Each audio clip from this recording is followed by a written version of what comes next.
That was the sound of Burn, the anthem which unleashed the new sound of Deep Purple Mark III on a waiting world. It's now over 30 years since we first heard the new lineup, and Burn still sells in huge numbers and causes heated debate even today. This is the independent, critical review of that album and the band that made it. We pose the thorny question, is this a masterpiece heralding a new dawn, or merely an imposter setting a course which would see Deep Purple hurtling down a blind alley?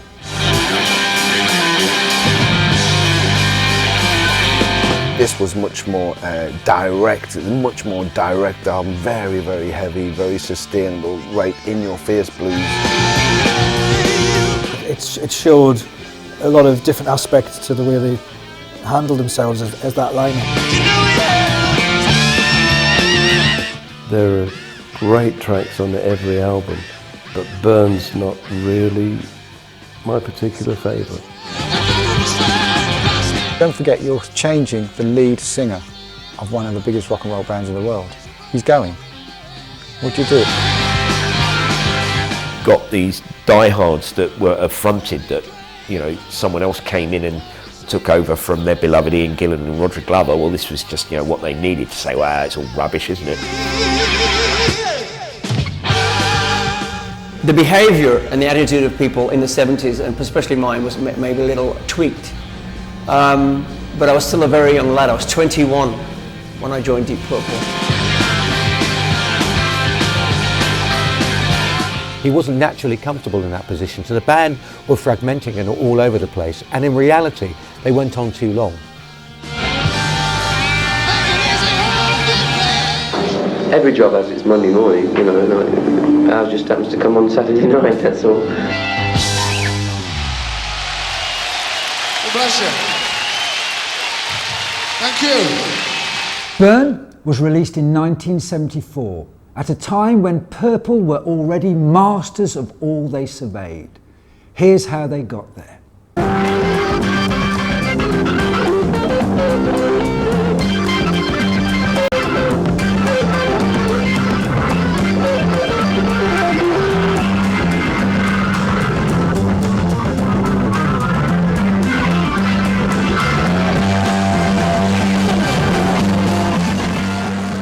With that wall of sound, Deep Purple Mark II announced their arrival as the unchallenged masters of heavy rock. The album that brought them to prominence was, of course, In Rock. It was this amazing record which told a waiting world that something new and powerful had been born. First incarnation of Deep Purple had a hit called Hush. It was a pop hit, and they were sort of like a popish, rockish band. Dare I say it, a little bit a la Sweet. So when they decided to abandon that, they just suddenly said, no, we're going to do something different. And I think that was quite a hard decision. So I think when they came out with Deep Purple in Rock, it was a brave decision, and it was the right decision, and I think it really worked.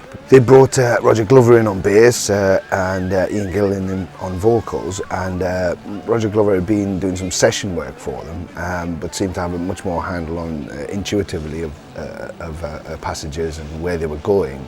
And Gillan was much more of your hard rock vocal type, you know, a huge guy with a huge voice, lots of hair, just looked like a rock singer. And I think that's what encouraged them to really forge away, much like Zeppelin and Sabbath. I mean, they were the three big sort of rock acts in the 70s. That was the album that transformed them into that. You know, I think it was all a bit wishy-washy before.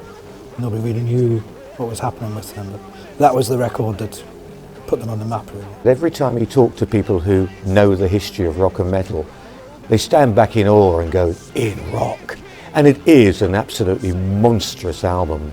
I mean, it just opens with this wall of noise, steamrollers into Speed King, which really, for the, you know, that was thrash metal of its day. If you think about it, such a bombastic, frenetic song, you know, all that noise, and then charges headfirst into this sort of apocalyptic riff. It's like a rhino aimed at your testicles, isn't it? It's like.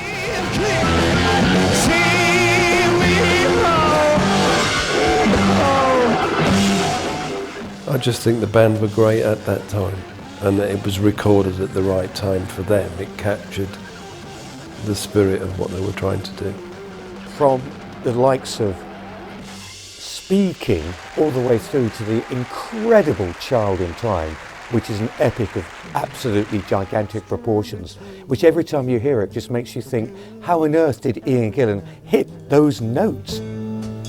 See the blind man, yeah, he's shooting at the world, bullets flying, oh, taking toll.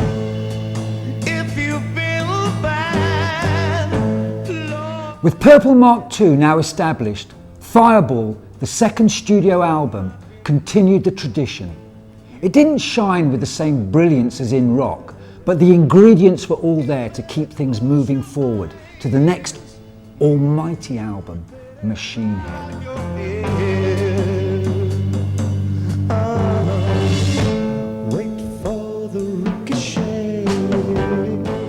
Machine Head is the masterpiece for Mark II. In Rock got very close, and it still stands as an album 99.9% of all bands would love to have recorded, but Machine Head just took it slightly further forward. It's a terrific record. Yeah, it's one of the all-time great heavy rock records of the 70s, if not of all time. It was such a complete record. It was just very well produced. It was really well put together, and all the songs and material was very, very strong. At that time, they could do no wrong. And maybe that was it. Maybe they, slowly but surely, they started to realise they could do no wrong until things started to drift apart, you know.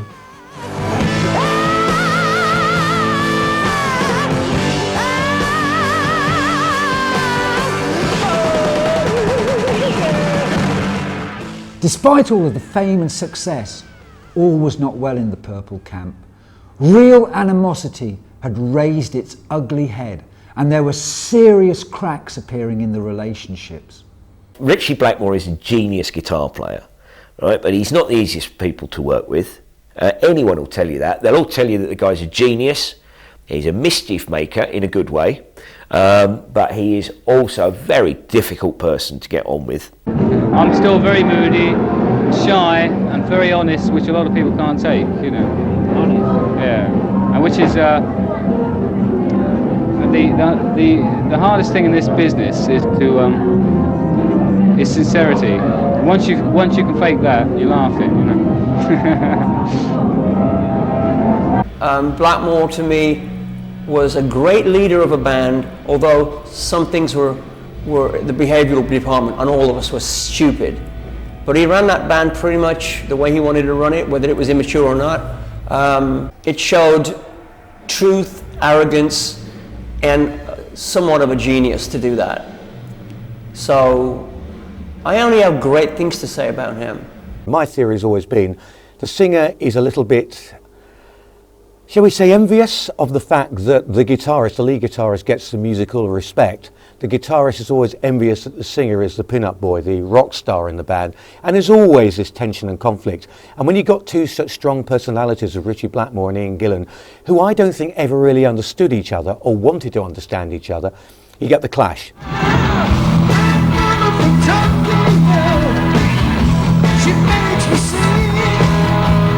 Woman from Tokyo was about the only bright spot on the final studio album by the Deep Purple Mark II lineup. The ill-starred Who Do We Think We Are? With material as poor as this, it was obvious that matters were finally coming to a head. Quite frankly, the last album that Deep Purple recorded with the Mark II lineup was rightly referred to by Roger Glover as a shit record. Gillan had enough and decided he was going to quit. Wrote him a letter and buggered off to sing the lead role in Jesus Christ Superstar. And Blackmore didn't care. Okay, go, bye. And Roger Glover went with Ian Gillan because I think they had always been a pair. They came into the band as a pair, and I think they worked so well together that when his cohort, as it were, left, I think Roger Glover felt, well, I've got no real reason to stay here either, so I'll go. For me, that was the end of the band. They never ever regained that magic. It's not often that one of the biggest names in rock finds itself 2 members short at a time when they are one of the biggest box office draws on the planet. But that's exactly what happened to Deep Purple. Obviously they were looking around. You know, they weren't going to call it a day. They'd lost a bassist and a singer before, and they carried on. So I'm sure that they thought at this particular juncture in time, you know, there's no reason why we can't do it again. Richie Blackmore was toying with the ideas of dual vocals, having two vocal strengths in there. Possibly some of the combat that they had in directional sense, Gillan and Blackmore, was exactly because of that. Gillan saw himself as, well, I'm the singer, I'm the vocalist, that's how it is, this is my delivery. And Blackmore wanted to expand that somewhat. And after Gillan had gone, he was already looking at Glenn Hughes, bass vocalist who was with Trapeze. That asked me a few times, or sort of hinted, in Los Angeles and in London. Richie asked me once and John asked me again. Sort of hinted, and then they were playing in New York with Gillan and Glover. And when they asked me to join them, I thought it was Gillan that was leaving, and I was going to ask to be sing and play bass. At first I said no, because I had no intention of not being able to sing. Even at a very early age I had a specific thing I wanted to do, and that was singing. But then they dropped the bomb on me that they wanted to ask, and they'd already asked Paul Rodgers, a friend of mine now, who I thought, and still do, I think Paul's an amazing singer. So the idea of singing with Paul Rodgers, and I'd let them know, yeah, I'll join, only if I can sing some things with Paul or whoever the singer you choose. I have to say that there are probably two geniuses who were associated with Deep Purple, Richie Blackmore being one, obviously the other is Glenn Hughes. This man has so much talent, it's too good. This man is the equivalent of a George Best in football, or the equivalent of Muhammad Ali, so talented, he almost took it for granted. Glenn Hughes is a fantastic musician and a great singer. That guy's got a wonderful voice. But I wonder if that was the right gig for him. I mean, he's a lead singer. He's a real frontman, and I don't know if he really fitted into that role that Roger did so well. The other new member was a complete unknown from Redcar in the northeast of England called David Coverdale. I auditioned Deep Purple last year in August. No, it was... presumably you're nearer normality than them. I mean, they've been living in this fantasy world so many years. Presumably the contrast... I've always had the fantasy there, you know. Sorry? I've always wanted, I've known what it was about, you know. I just wanted to, instead of standing outside the door, I wanted to get in. You know. And you're happy now you're there? I'm very happy, yeah, right. I think they did the right thing. They didn't try and replace Gillan with another Gillan. Gillan was a heavy metal shouter, you know, great voice, but a heavy metal shouter. Coverdale sang the blues. He's about as close at the time as you could find to Paul Rodgers, who was also from the northeast. You know. He came out of nowhere, really. How they stumbled, a stroke of genius, I think, to take out David Coverdale at the time. He's massively underrated, actually. I think what he's done has been exceptional, but I think for anyone to try and step into a vacant space left by Ian, it's impossible. He is a totally unique singer. Together, the new team began the task of forging a new Deep Purple. From the outset, it was obvious that with 2 singers in the band, the sound would be radically different.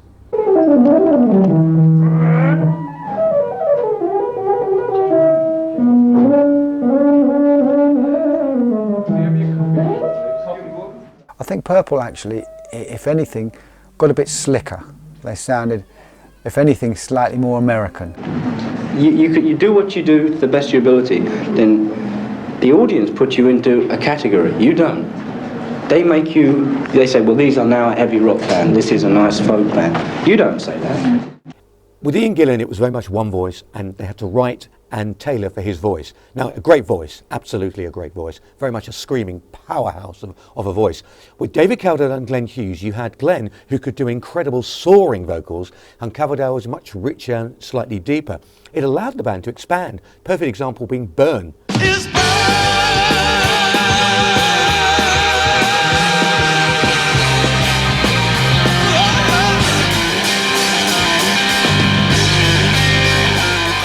In Mark II, each album had a classic song. It would open with, Speed King. There was a classic song in there somewhere that you'll always, And I think Burn, the song itself, is definitely one of those.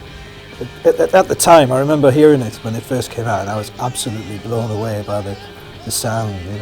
Just to hear these two voices working together. It's fantastic. It is. It is probably the second greatest riff that Deep Purple ever came up with after Smoke on the Water. It's frighteningly good. The kind of sort of the demonic imagery of the lyrics, brutal vocal from Coverdale, offset by much more melodic kind of approach from Glenn Hughes. Immediately you can see how these two great vocalists are going to work together. It's absolutely fantastic. She got Coverdale singing most of the time, but every so often Hughes would come in with those, they're not screams, they're soaring vocals, which allowed the band to actually open up a little bit, and really does show David Coverdale and Glenn Hughes working together wonderfully well as, shall we say, co-vocalists. The original album featured 8 tracks. 5 of them were to make it into the Purple stage set, a surprisingly high percentage for a brand new lineup. 2 of the tracks were all-time classics. There was Burn, of course, and then there's the majestic sound of the blues-driven Mistreated, written by Ritchie Blackmore and new boy David Coverdale.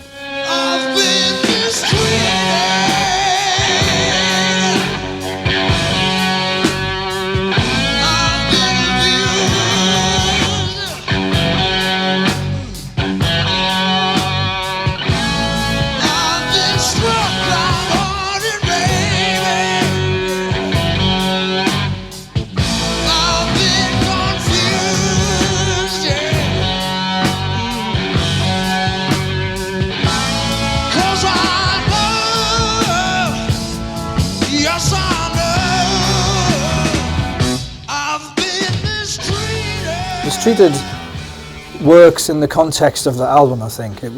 Probably not if you go back to the previous Mark II songs. It's quite different. It's more very blues edged. I mean, it's a great track. I mean, the guitar part alone. Yet Mr. Blackmore's showing off how to write an easy lick. And you think he apparently used to come out with thousands of them.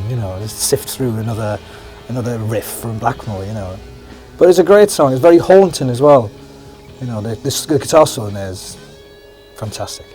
This is the only song that Black has played to me in his house prior to Coverdale joining. David wasn't even in the frame. First time I ever went to Richie's house, there was 2 guitars in a room and he bass and a guitar, and he said, I want you to listen to this one idea I have for what was to become the Burn album. The very first idea without the man, and he played the opening things to Mistreated, and I immediately started playing my style of bass playing, which is half-time, and it's the swagger, and it's not the notes I play, it's again the notes I don't play. And I knew it then at that point we were going to make a record more suited to what I was hoping it would be, more bluesier, which Blackmore really liked. And he didn't want to make a Gillan type record. So for me, participating in the track Mistreated was great. Then Mistreated is is Mark III's Child in Time. It's brilliant. It's all bluesy guitar playing from Blackmore. And the way it opens up, that sort of call and respond guitar playing that he's doing, and then just this absolute awesome performance from Coverdale on his first ever album. It's like, where the hell did this guy get this from?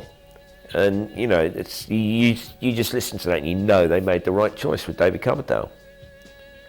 The one thing about Purple when they do songs like Mistreated is that they manage to give them a real live feel. They don't, in those days, production didn't outweigh the song. I think that nowadays people get into production and it all becomes a production piece. But I think in those days, it was really about how well you played the song. And I think Mistreated, they played it really well. And the production's very much within sympathy of what the song sounds like. So it came across as a very live feel, and it had a great groove to it, I think, and I think it was very well sung. Mistreated is an interesting song because it proves the worth of David Coverdale to Mark III. Now, it's one of the standout tracks on the Burn album, and I've seen and heard Glenn Hughes in recent times sing that song by himself without David Coverdale. It does not work because his voice is not right for the song. He does a very good job. It makes you appreciate what David Coverdale did because it's a bluesy song. Even the lyrics have been mistreated. It's very much a bluesy type of lyric. And it really did allow Coverdale to showcase in the band what he was all about, the bluesy hard rock that he felt most at home with. It perfectly sits with his vocal style. You know, it's the type of song he feels more comfortable doing. Again, you know, in a live situation, I think he may have felt a little uncomfortable with the older, the pre-him, the Gillen Purple stuff. So sometimes those songs didn't sit very well, but here it's like, you know, it's putting on your favourite shirt. I think, you know, it's like, bang, this is where I'm at. And his delivery on it is like incredible. And, you know, it just that whole bluesy vibe from it. But it's just one of those things that when you're perfectly within your range, you're perfectly within your style, and you feel completely comfortable with it, you excel. And this is a point, certainly in Mistreated, where Coverdale excels, you know. The rest of the material on the album doesn't scale the heights of the two epic tracks, which have guaranteed the album its classic status. There was also a possibility that there were a couple of fillers on the album. Take What's Going On Here, for example.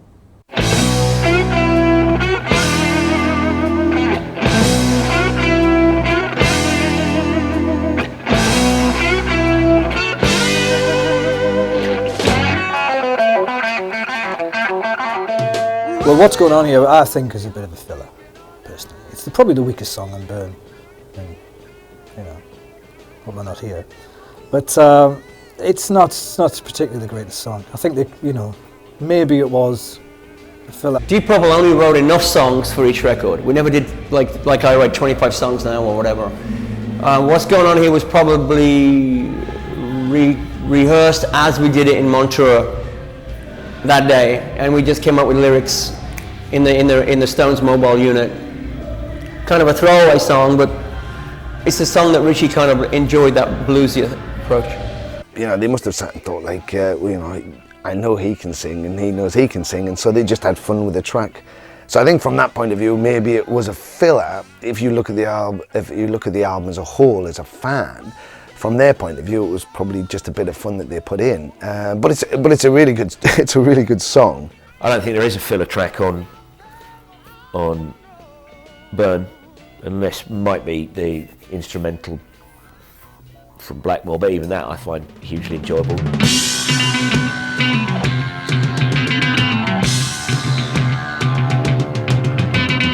You know, the thing is, I tend not to look at any songs as filler tracks. They all have something good about them. So it's not so much that they're filler tracks as I think that other tracks shine.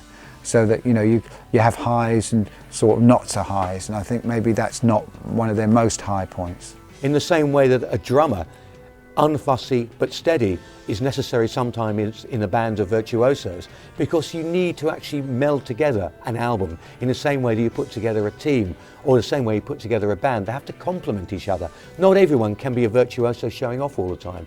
I completely understand that as they got funkier, fans of the more sort of heavy rock approach of Deep Purple are going to get a bit more put off. But let's face it, I mean, they didn't turn into a funk band. They were still heavy rock. They just had a funky or more soulful edge to it. Although he doesn't actually receive a writing credit on the album, it was clear that Glenn Hughes was keen to push the band further into a soul-funk direction. He's not going to suddenly join Deep Purple and say, I'm going to become something completely different now, because he had a strong personality, was used to leading trapeze, was acclaimed everywhere he went as a wonder boy. which he was and still is. So he had that influence, and he brought it into Byrne, but it was complemented by the fact that you had Blackmore's influence still very much to the fore. I don't want to make any rock fan feel comfortable in my whole career. I've always tried to press a button to make them evoke a feeling of, what's this? I cannot sing traditionally straight ahead rock because my brain doesn't operate like that. I've been given a gift to sing with a sense of security and emotion that is deeper than most rock singers.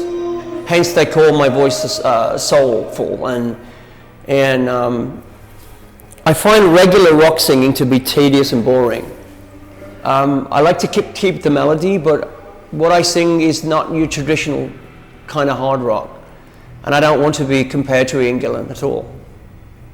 There are Purple fans out there that just won't accept it. They don't want to hear that. So it doesn't matter. You can argue with them till you're blue in the face, but they've got a party line and they stick to it.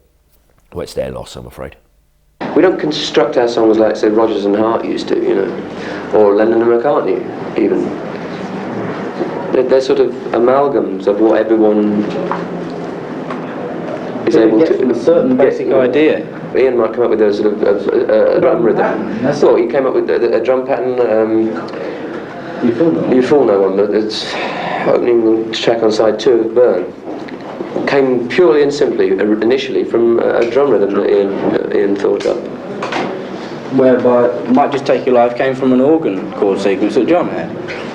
So you start with the basic, simple little idea, then you get 5 minds saying, well, I think this would fit with that. That's what we do. That's maybe why they're not too melodic, they're not too lyrical. We're a rock band. I don't like the term hard rock. I don't like the term heavy metal. I'd like to think of ourselves as a rock and roll band.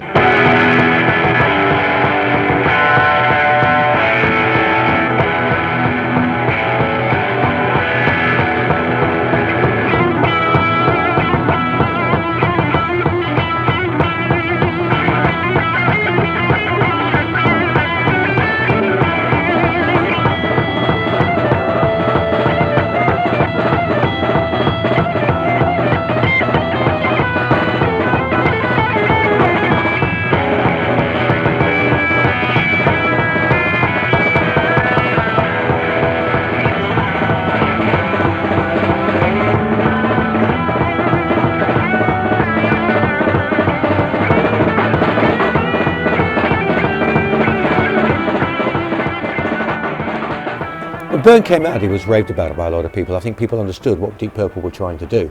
So the critics picked up and ran with it to a large extent, and I think they appreciated Purple were changing. They weren't the band who made Machine Head and in rock, but you don't repeat yourself. Or if you do, you run the risk of people saying, oh, we've heard this all before, this is boring, move on. It's sort of gone like that, to us. We've gone up and then taken 1 step back, then 3 steps, then 1 back, in terms of the albums. You can't deny that Purple weren't stagnating to a certain extent with the previous lineup, and this new lineup sounded fresh, revitalised, energetic, hungry. Had they considered critics and fans and everybody else, it might have been less of an album. Maybe they wouldn't have got the vocalist as quickly. Maybe it would have changed the dynamic of the album. But because they didn't worry about considering anybody, Richie looked at what he wanted, got the right people in. They went straight in to write. They got the album and went straight out to play. It was like bang, bang, bang, bang, bang. It's just like there you are. Let's do it. It didn't give anybody a chance to go like, well, actually, they just were like, oh my God. And the response was like, wow, wow. Overall reaction to the album was very positive. Might Just Take Your Life worked well with its smoky Hammond organ introduction by John Lord. You Fool No One clearly had potential as a live number, but the time had come to test the material against an audience. When you're recording, you find that there's one engineer and a couple of T-boys around, and it doesn't really inspire you to turn out your best. Whereas when you're on stage, you're playing to the people and they inspire you, obviously. I suppose it's an ego thing, really. You like to kind of basically show them what you know, and you get really inspired. You get a real exciting thing going with the crowd, because they just turn you on.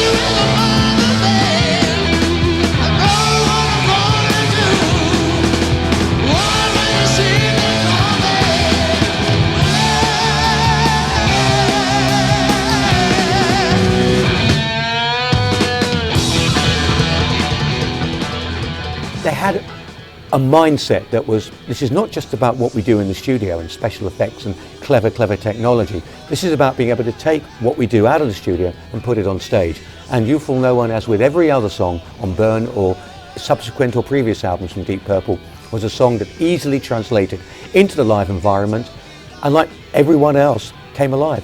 It had that most amazing drum pattern and bass line in it, you know. I mean, every drummer tries to copy that when they're just warming up. You never hear it played in a song anywhere these days, but it's, you know, they all seem to be able to play it now, you know. It's a tricky song to do on stage. I think it's a tricky song, probably a tricky song they had to do in a record. So those sort of songs, they either really fly out the box at the night or they don't. It just depends how a band are firing. I think if a band's not having a really good night, songs like that tend to suffer, because I think you've really got to be on it timing-wise, etc. And if you're not really on it, it tends to be a little bit grey. That song could stretch out for 15 minutes some night, like Space Truckin' or The Mule or whatever from Mark II. You Fool No One, as with my songs today, they grow. I don't like the idea of going on stage. Sometimes it's okay to make a 3-minute song 3 minutes, but I might stretch things out because it's the kind of era I come from. I like to push myself, and I insist on my band doing that. That's what happened in Deep Purple. I think it was just maybe a bit too much of a stretch for Deep Purple to, you know, it's much more funk, you know. It's a bit too bright in a way, you know. It just doesn't feel. There's no real weight behind it. Just didn't quite sit right with the set. I think that's probably the best thing to say.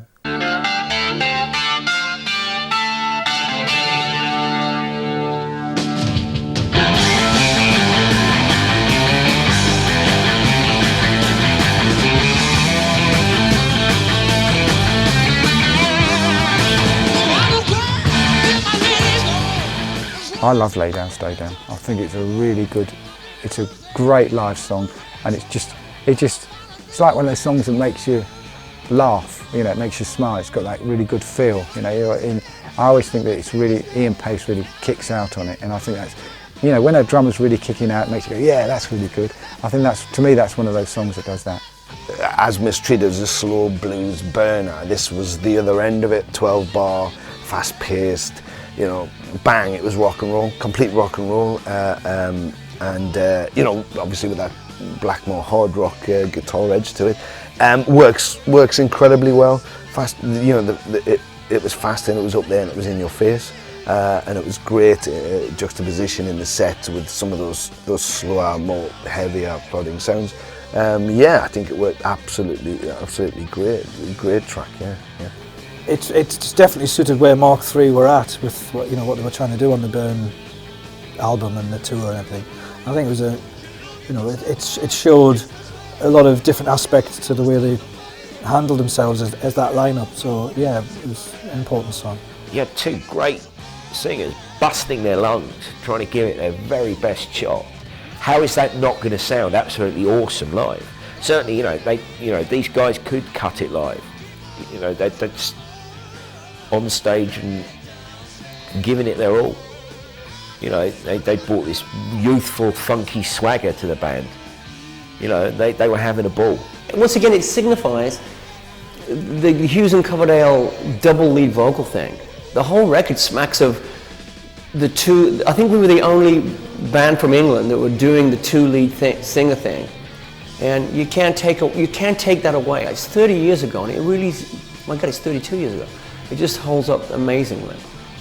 Lay Down, Stay Down was one of those numbers on Burn that had the Coverdale hallmark that he subsequently took on with Whitesnake, because it had that, not double entendre because it wasn't that clever, but it had that feeling of being about sexual contrast, groupies, etc., and that rock and roll lifestyle. And it was a very good live number as well, because it had a really good groove and a good swing to it, and the band seemed to enjoy playing it. We certainly got the feeling that Glenn Hughes and David Coverdale thoroughly enjoyed playing the Burn songs live, more than they did the earlier stuff.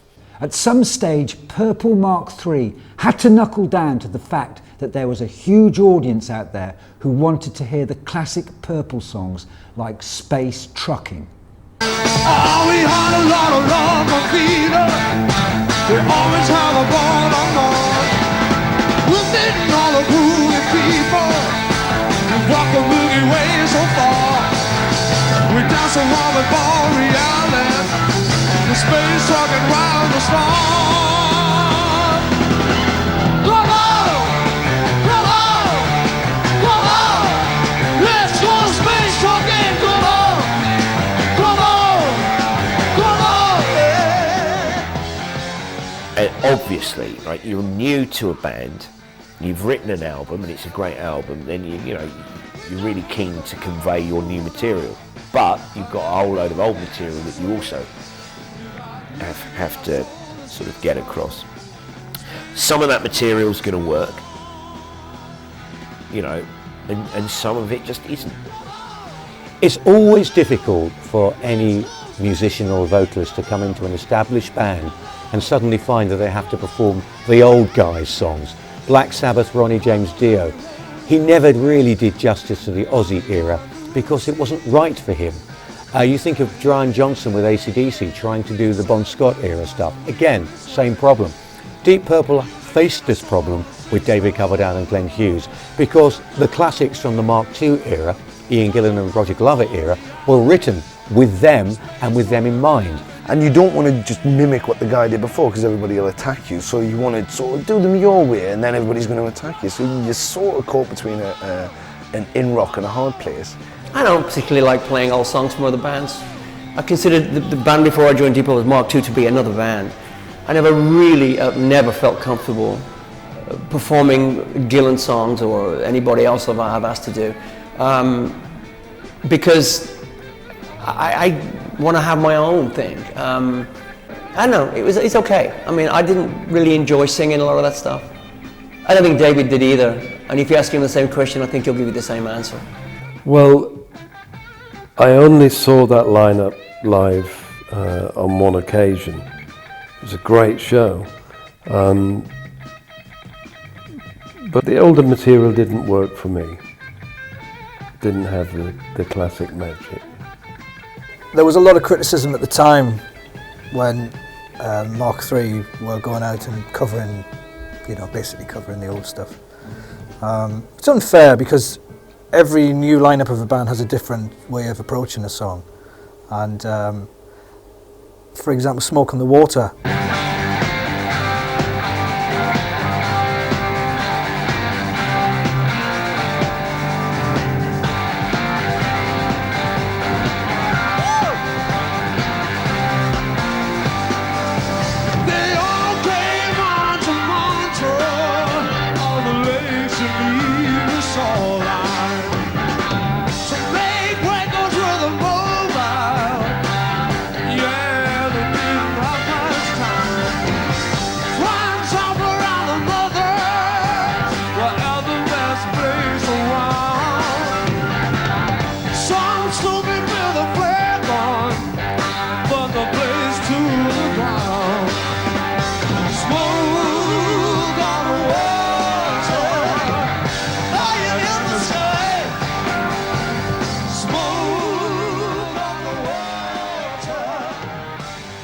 There's a tune. Smoke on the Water. It's one of those, that's an Ian Gillan song. No one else can really do justice to that number. He wrote it, he was there at the event, although it's Rich's riff, and it's the classic guitar intro riff. No one else can sing that song. Smoke in the Water, to me, every time you saw it performed, by Mark III was going through the motions. We have to put it in because people expect it.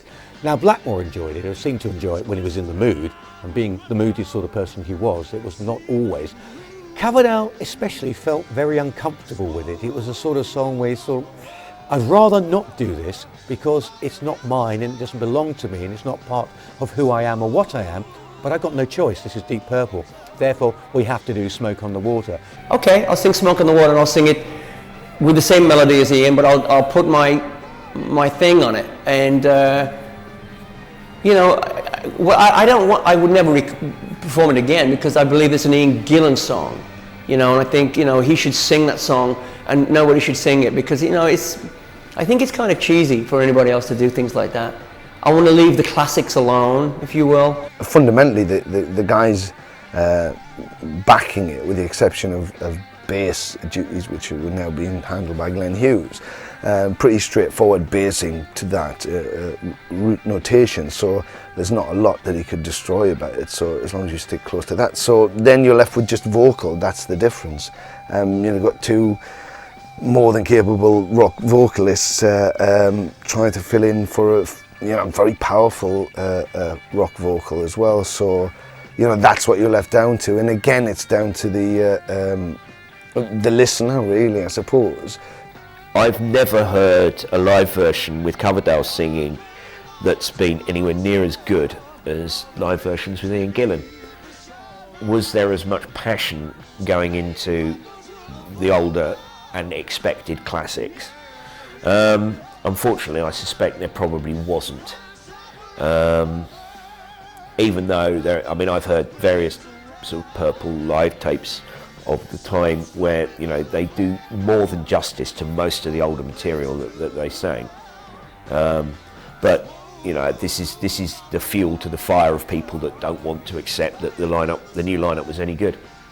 Although there is much to recommend the Mark III lineup, ultimately this period was to prove distinctly unsatisfactory.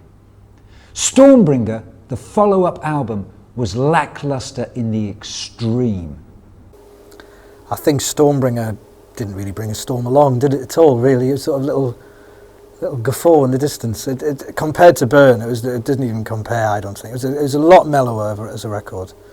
A lot more funky, a bit more soulful, but didn't have the impact of Burn.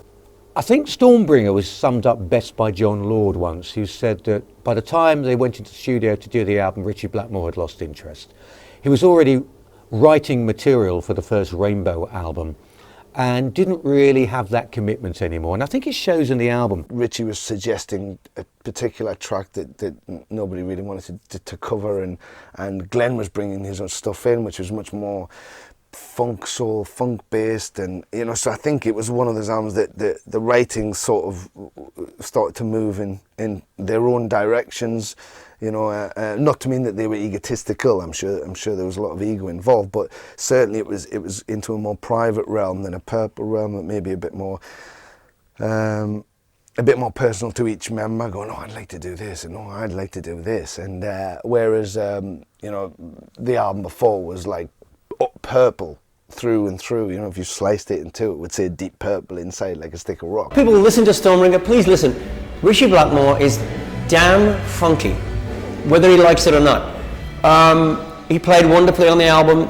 I think at this point he'd had enough of playing. He'd lost his foothold, I think, as far as we were going in a more band direction, as far as Coverdale, Lord, Pace and Hughes we were going in a new direction, you know, we were growing. Every artist grows. When you take Gillan and Glover out of the scenario, Gillan and Glover are pretty much traditional hard rockers. Coverdale and Hughes were now groovier, soulful rock guys, more influenced by Americans. That's why you have things on Stormbringer like You Can't Do It Right and Holy Man and Hold On. You know, they're more grown-up stuff. There are times when I feel like just saying, oh, let's forget it, you know, let's all go home, and we've all got enough money to just say, well, I'll do another LP when I feel like doing it. Because really, that's what every group should do. But every group is pressured by the record company. It's only guarding their own interests. A group only lasts a certain length of time, so they get the most out of them. It doesn't matter whether they they fold up in 5 years, as long as they made about 10 LPs in the meantime. Whereas in actual fact, to get the best out of a group, you've got to give them a year for each LP, I would think, for an actual progression without forcing it. And that really bugs me, actually, going to the studio. Right, we're going to turn out an LP, boys, you know, here we go, blah, blah, blah. I've got to write a song today, you know. It's just ridiculous, you know. Yeah. And I don't know if I've got the guts to do it, but I've often thought, that's it. I'd like to leave, not the band, I just want to get out of the business, play when I feel like playing, and do a record when I feel like recording. It would be fantastic, but you can't have it all your own way, you know. I think the cracks have started to show, and it was a great album cover, wasn't it? I think the cracks were already there, and I think it was becoming a job. Within the year, Blackmore had gone, taking the creative heart of the band with him. In his absence, Purple drafted in Tommy Bolin and struggled on for one more record. But with huge drug problems, chaotic stage shows and an indifferent album, John Lord and Ian Pace pulled the plug on the whole sorry, floundering edifice.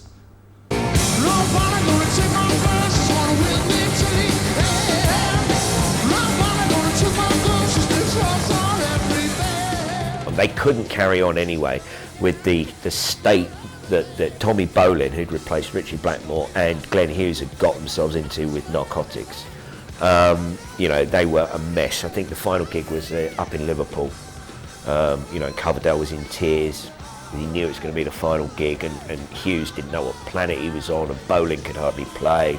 Tommy Bolin, who they'd brought in as a guitarist to replace Richie Blackmore, hadn't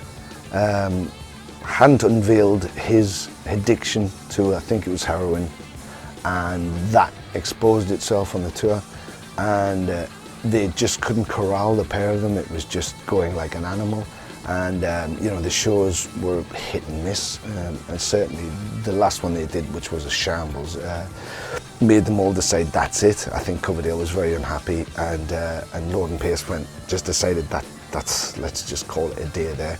It was right to stop at that time.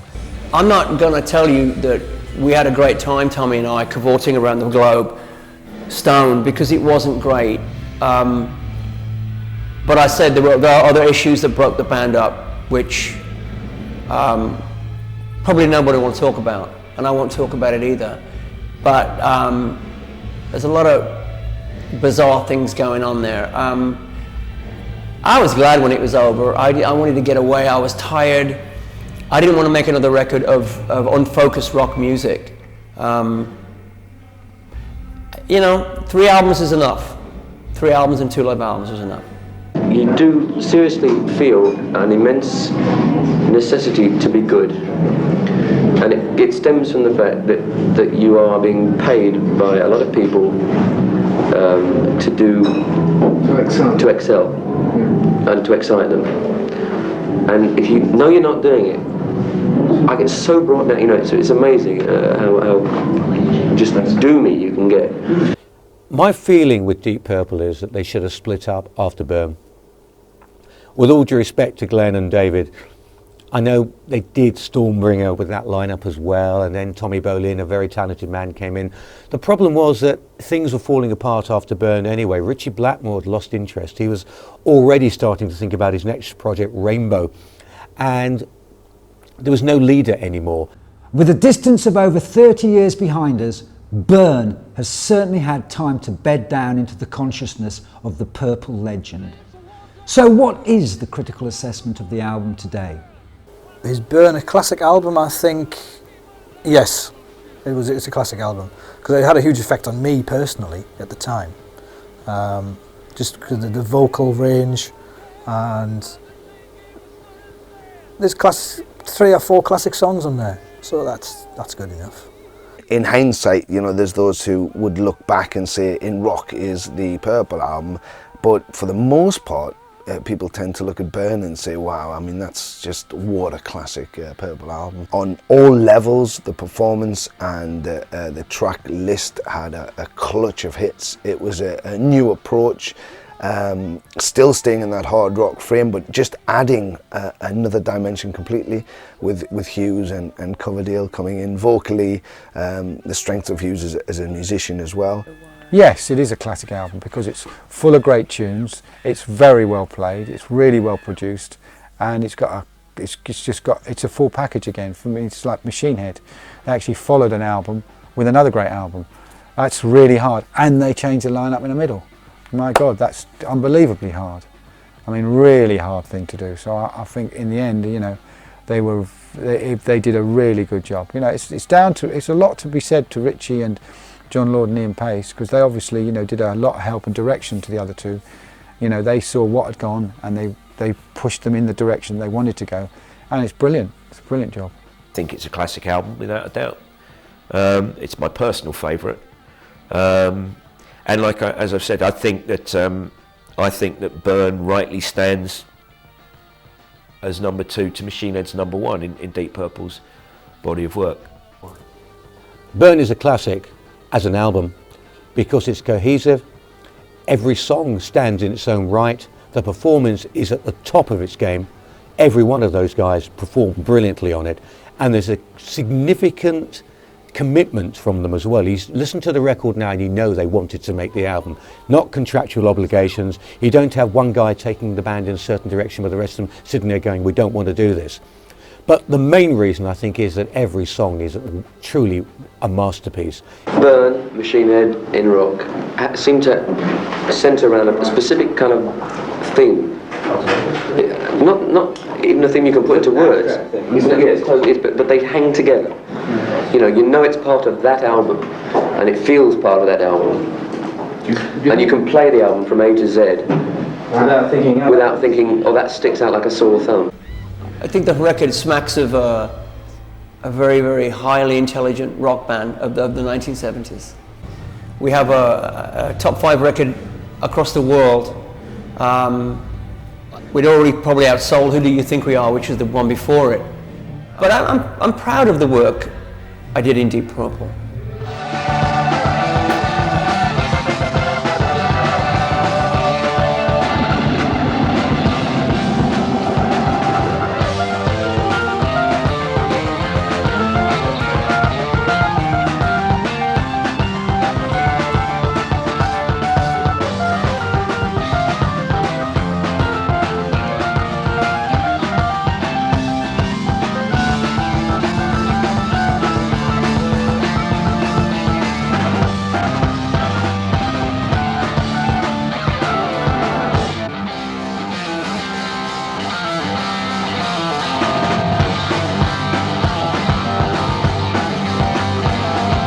Scottish